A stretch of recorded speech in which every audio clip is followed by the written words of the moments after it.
Hello. Hi everyone. Hello everybody. Hey, hi Giulia. Ciao. How are you?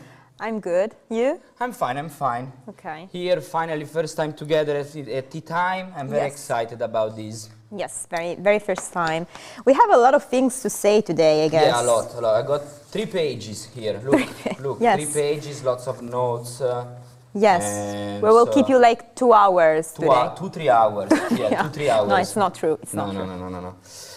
Okay, shall we deep into it? So first topic already, so we don't waste any time. So Go. The episode 3 we'll start with Rule the Waves 3. A very beautiful game that everybody loves, and for the fans of the game we have the 3rd episode of the Rule the Waves 3 documentary. The title is 1938, the Washington Naval Treaty. The episode came out last week, and we are very excited to show it to you now. The first 2 decades of the 20th century saw capital ship sizes massively increase. In 1906, HMS Dreadnought had only displaced 20,000 tons. The 1920 battlecruiser HMS Hood displaced nearly 47,000 tons. The Washington Naval Treaty of 1922 helped limit the ruinously expensive naval spending that had defined the period.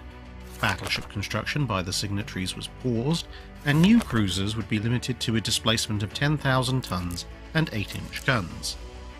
This led to a cruiser race and the emergence of the heavy cruiser. The heavy cruiser was primarily armed with 8-inch guns and turrets fore and aft. The secondary armament of these ships were smaller dual-purpose guns equipped with anti-aircraft shells, in addition to the normal high-explosive and armour-piercing ammunition. Casemates for the secondary batteries disappeared as smaller turrets became more reliable. Because of treaty limitations on displacements, earlier heavy cruiser designs had to compromise on speed or protection. New ship designs shifted away from coal propulsion, instead using oil-fired turbine engines, which had better performance at high speeds and improved operational endurance and range. During the First World War, naval aviation was at its infancy. The Germans used float planes and zeppelins to bomb British and Belgian cities, but these raids did little strategic damage. The British experimented with seaplane tenders. These small ships would deploy and retrieve float planes that conducted the first naval airstrikes. Further experimentation saw that pilots could land on a ship with a long flat deck, refuel and rearm, then take off again. The aircraft carrier was born. Several partially completed ships were converted into aircraft carriers. Most famously, the American carrier Lexington and the Japanese carrier Akagi were originally laid down as battle cruisers. These were far larger than the earlier experimental carriers like HMS Furious or Hosho. With a total capacity of around 90 planes, these large carriers could deploy massive waves of attack aircraft. The Washington Naval Treaty eventually broke down, and a new generation of battleships began construction in the 1930s. The North Carolina class, the first fast battleships, had 9 16-inch guns, 5 inches of deck armour, and could run at 28 knots. Older battleships were also frequently refitted with new fire control systems and additional anti-aircraft weapons. The navies of the 1930s knew what a serious risk aircraft now posed to their surface fleets.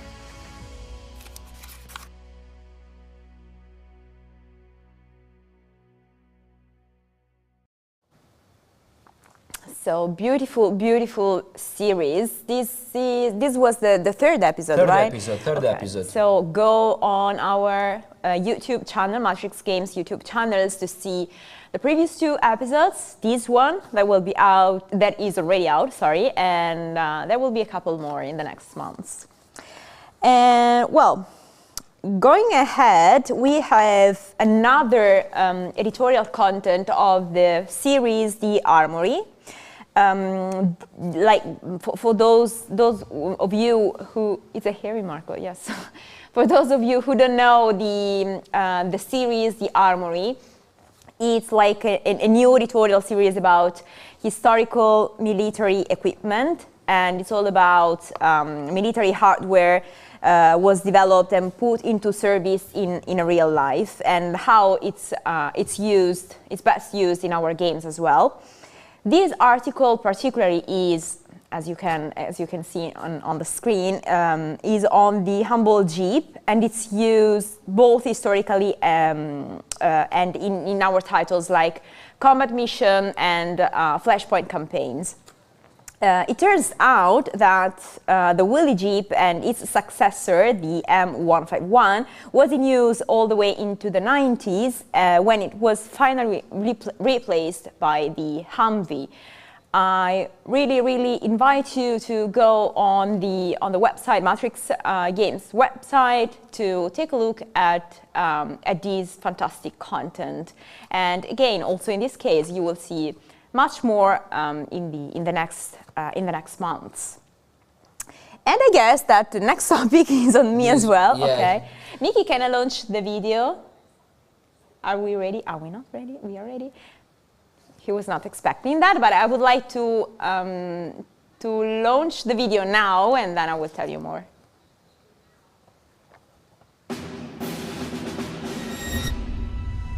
The bugs have broken through the outer city defenses and are encroaching upon Liberty Square. Mobile infantry detachments just arrived to reinforce the local police units. They have brought state-of-the-art heavy weapons to stem the tide. But we still need more boots on the ground to achieve victory.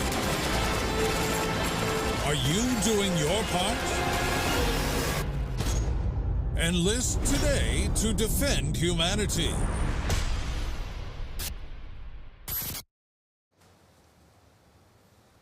So, yes, wow. We have just announced the second DLC for Starship Troopers Terran Command, and the name is Urban Onslaught. So mark your calendar, as the release will be in June. In the next weeks, we will announce the date, the release date for this new DLC, which includes a new planet with an urban setting, as you saw in the announcement trailer, new units, 8 new missions, and 2 new challenge missions. So again, we will be relieving more very soon, and so stay tuned.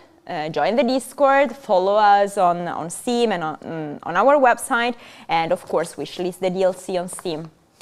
That was big. Really excited for this. I'm a huge fan of the series, so yeah. Definitely going to play it once it's out, probably before, because I'm lucky.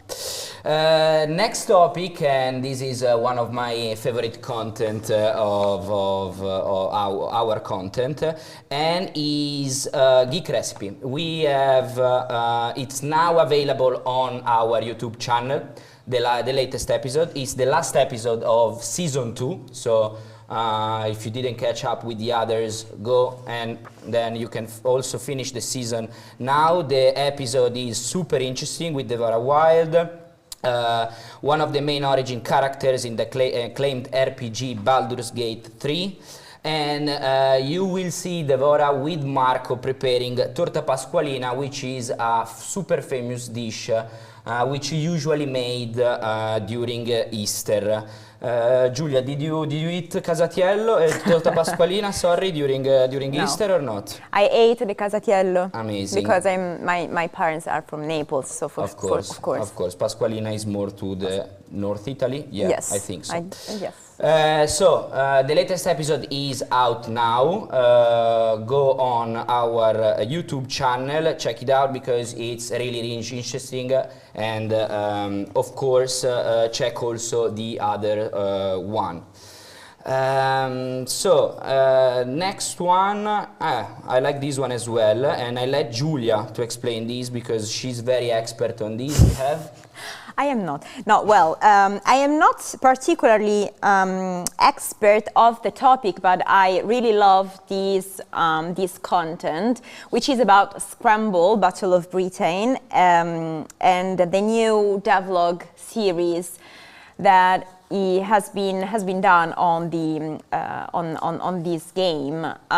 So last week we released the third episode of the Flight School series part 1, and today, I think some minutes ago, so not long, we released the second part of the episode 3. In these two episodes, the developer John Kathleen explains the physics lying behind Scramble, which allows player to have a fully simulated flight experience.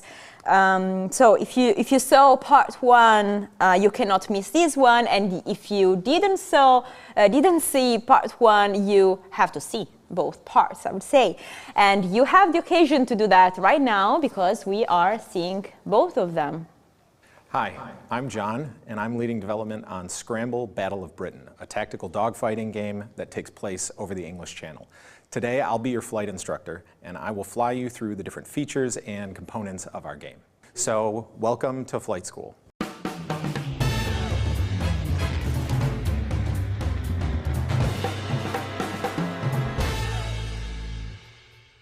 This is Lesson 3, Scramble Physics, and today I'm going to talk about our aerodynamics and our flight model.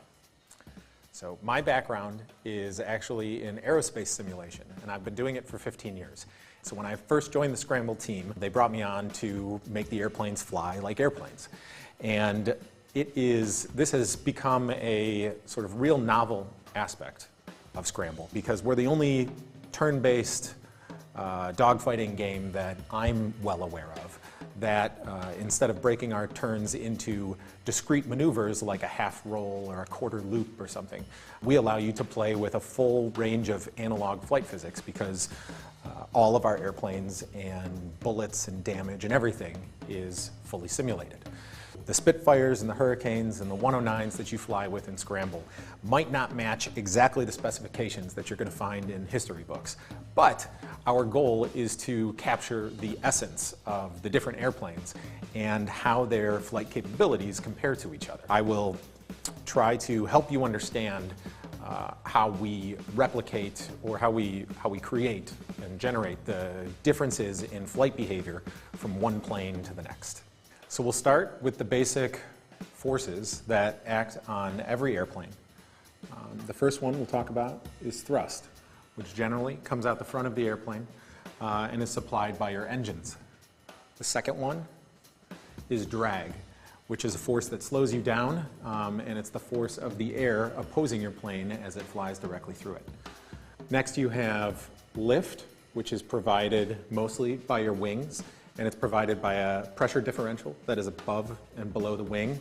Below the wing you have higher pressure, above the wing you have lower pressure, and the difference between those two provides lift, which moves your plane upwards. And then we have gravity. And the last force that you don't normally talk about that much when you're talking about airplane physics is side force. It's kind of like lift, it's kind of like drag. It's just relative, it's the force that acts to the side of your aircraft. So I'll label these for us, and I'm going to label them as thrust, gravity, side force, lift, and drag.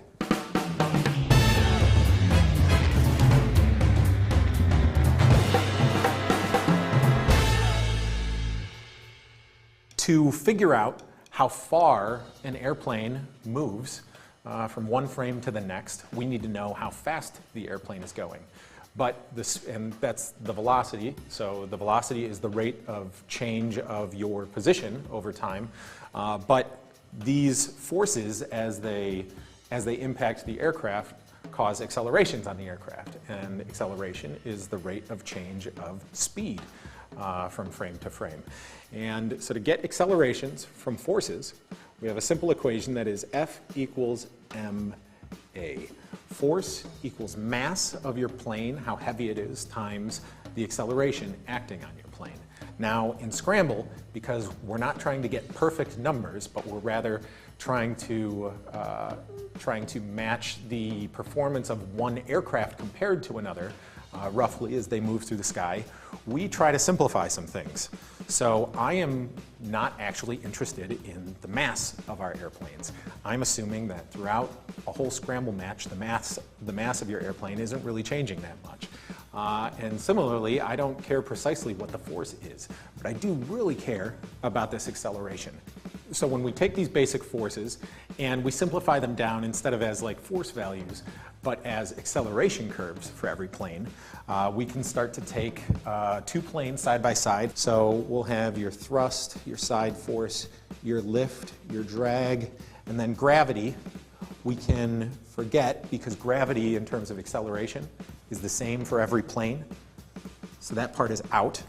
And when we compare all of these curves side by side that are varying for every plane, we are able to, we get what's called a performance envelope. So we put all of these things together, every single airplane gets one of these table definitions, and then out come airplanes that all fly a little bit distinct from each other and are all very tunable. Thanks for sticking around for all of that.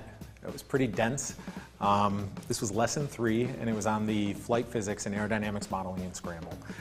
If you want to learn more information about the details that we have in the flight physics, you can check it out on the website. And if you come back for the next lesson, I will teach you a little bit about how we take some of this physics that's kind of complex in flying an airplane and try to simplify it down and make it accessible for players who might not be so familiar with piloting airplanes themselves. So thanks for coming along, and I will see you for the next lesson.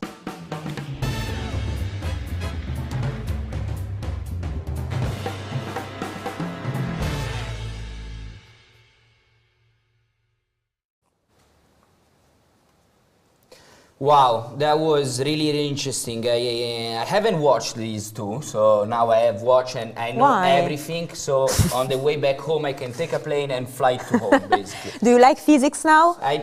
Definitely more than in high school. So also because I didn't do it. No, I'm joking. Johnny is a very, very good teacher. Johnny is the best teacher ever. Yes. So I can really submit for being a plane pilot now. So the next one is gonna be really, really big, and I'm very excited to have Julia here to talk about these. I know that we've been really working hard on these. So Julia, please introduce the next topic. Absolutely. We have released today the roadmap for year 1 for Terminator Dark Fate Defiance, which you can see here. And as you can see, we have plans for the next 3 quarters until the end of the year, and then, of course, more will come. So basically, the initial 3 updates will be concentrated on enhancing multiplayer and skirmish modes, introducing new maps, modes, and features, including the first multiplayer co-op map. Then we will have a campaign update, offering customizable difficulty options and a new mission for T-Force within the main campaign. Of course, multiplayer updates are scheduled for later in the year with even more maps, more co-op games, and also in-game chat. For sure, we will continue to improve the game with the quality of life improvements throughout all the year.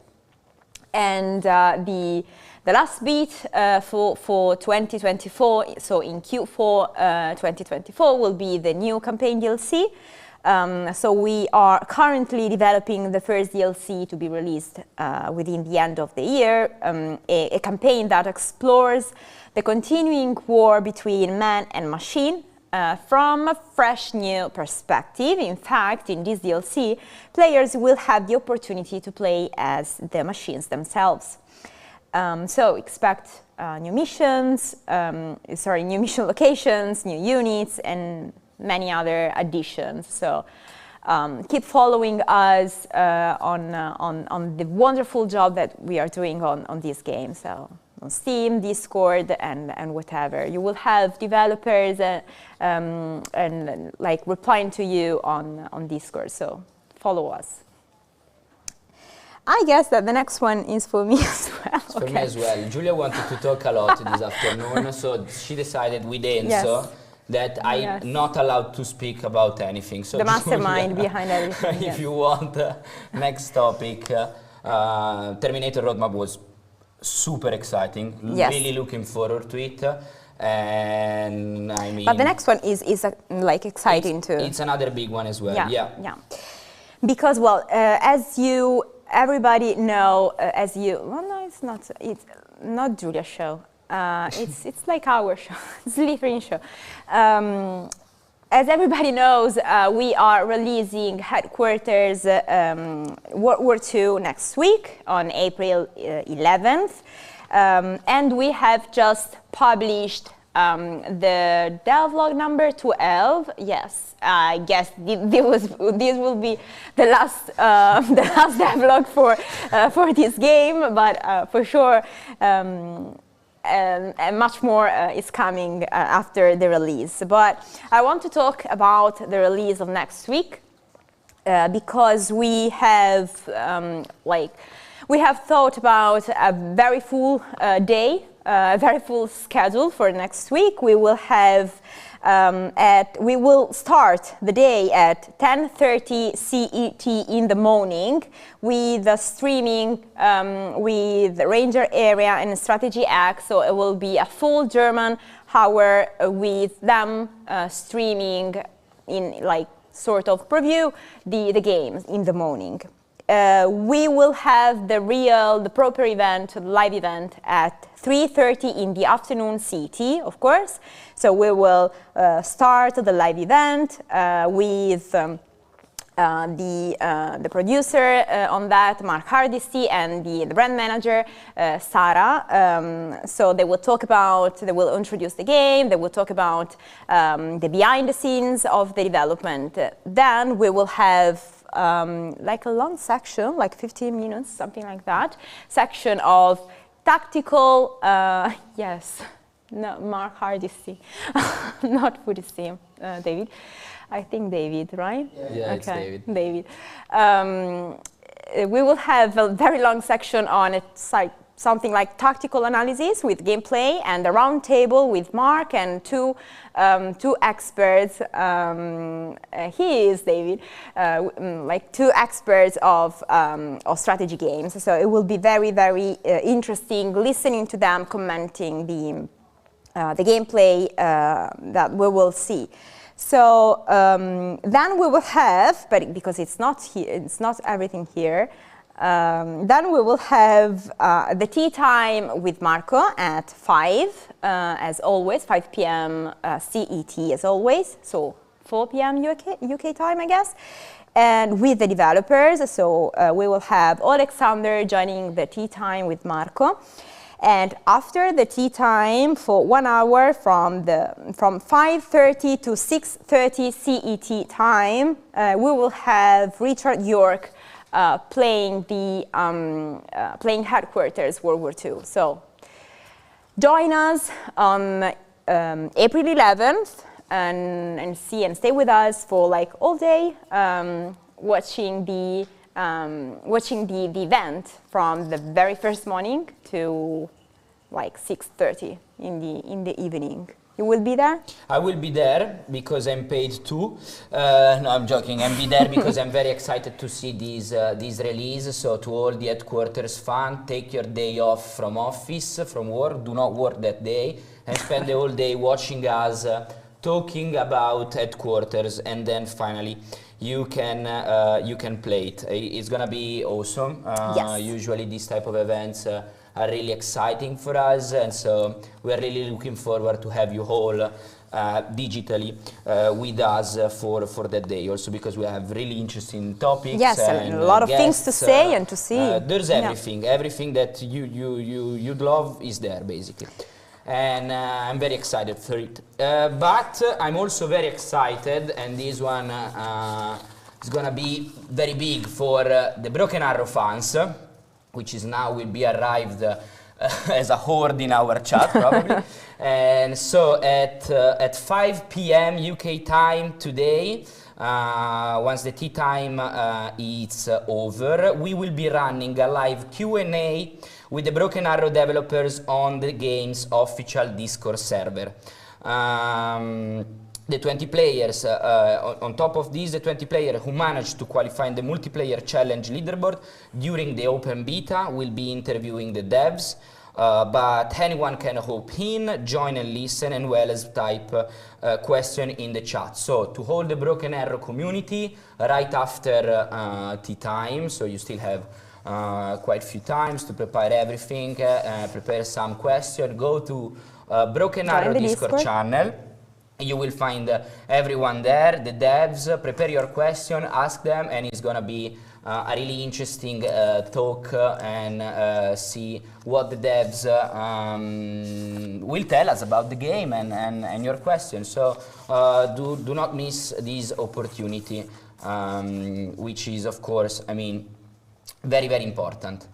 And I think we can go on to the next. Do you want to say anything, like spoil something? Something, a little spoiler. A little spoiler, like very small. So yeah. I saw someone talking about Battle Sector in the chat. I cannot say anything, but probably some big news can be sooner than expected. So stay tuned, because the next month is gonna be quite huge and really, really exciting. I'm over to the moon for that, because you know Warhammer is my thing, and I'm really looking forward to give you more details about it. And another little thing that I can say, that tomorrow for the Stargate community we will have a first of a series of contents which could be quite interesting for the stealth game lovers. And so stay tuned, because tomorrow we will release the first content of a series that will go for a few months on. So David wants us to say, I think, wants us to say more on Battle Sector. No. David, I don't know. I don't we can know. Stop here. We have lots of here. things. I don't want to also take the spoiler role of Marco. I'm just saying that stay with us, because the next month is gonna be quite huge for Battle Sector and in general for Warhammer fans. And probably I have said too much now. So now I think a topic for the ones who wants to save a little bit of money for the purchases of game. We have a few sales going on right now. We have 2 sales that are already on. Steam Sci-Fi sale, up to 80% off on games such as Battlestar Galactica, Pandora, Astra Exodus, Legends of Steel, and many others. This is on Steam Sci-Fi sale. On our Matrix website, we have Close Combat franchise sale, up to 76% off on all franchise of Close Combat, and other 2 sale that will start in an hour-ish, something like that, both on Steam. First one is Love Crush's Tale with Steering Abyss at 50% off, and Turn-Based Thursday Fest sale up to 76% off on lots of games: Heroes of Normandy, the Seasick Campaign Barbarossa, the Seasick Campaign Ardennes Offensive, the Seasick Campaign Case Blue, the Seasick Campaign The Blitzkrieg from Warsaw to Paris, and Ravenmark. So if you're interested in this game, check on Steam and Matrix website and go and spend all your all money and time. But definitely go and check it out, because there might be something that you were waiting for. I told you that David wants us to say more about Battle Sector. If you want about the Sector news, I'm currently pushing a lot of community-created maps and campaigns to go live on Xbox and PlayStation. Okay, this one was safe, of course. I remind you, everyone, that we have just launched our map editor and campaign editor. So you can check on mod.io all the uploaded creation made by PC players. If you have a console, you can download them and play them. And do not feel free to share whatever creation you want, because we are giving a look to those creation, and we might some of them could be part of something. Let's say this. Let's say this. Okay. Thanks, David, for sharing the link in the chat. Julia, there's lots of people. Creations are incredibly good. They are really a lot of contents. Lot of contents, free contents for us as well to grab. No, I'm joking. Keep uploading, create, have fun with it. Let us know what you think about it. And of course, we will work to keep having these sort of updates and addings to the game. I think we can go to the final topic. Your like most loved part of my loved one, so I can have a full schedule of what I'm going to watch for the next week. So, starting today, Thursday, 4th of April, we have 6 p.m. Flashpoint campaign of Southern Storm with Yog Dog. Friday, tomorrow, right before the weekend, you can have fun watching Yog Dog playing Flashpoint campaigns at 4 p.m.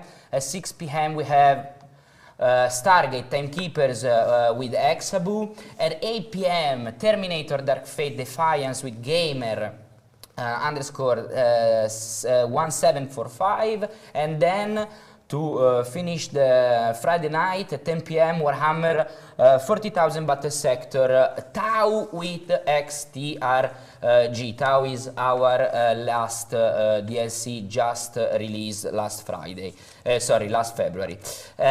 Saturday 4 p.m. Shadow Empire with Hot Dog. Then Monday we have 4:15 p.m. Flashpoint campaign Southern with Sergeant Z-Dog. 6:15 p.m. Strategic Command with the Static. 8:15 p.m. War in Days 2 patch update with XTRG.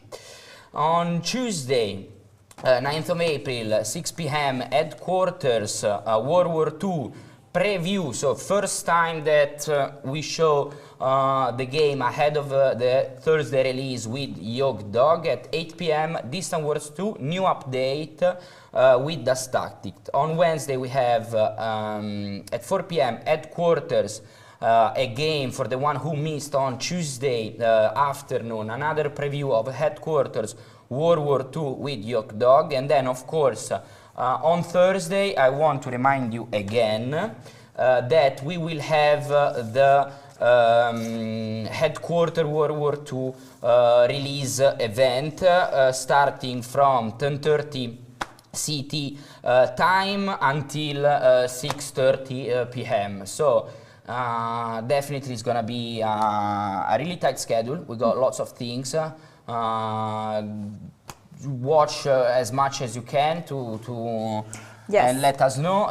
Of course, the main one is gonna be the preview of Headquarters and release Tuesday, Wednesday, and Thursday. So you don't have any excuses. If you miss one of these three, you're not allowed to watch Tea Time no more. And Marco is gonna ask question next week. So do your homework like a teacher. And follow us everywhere. Yes.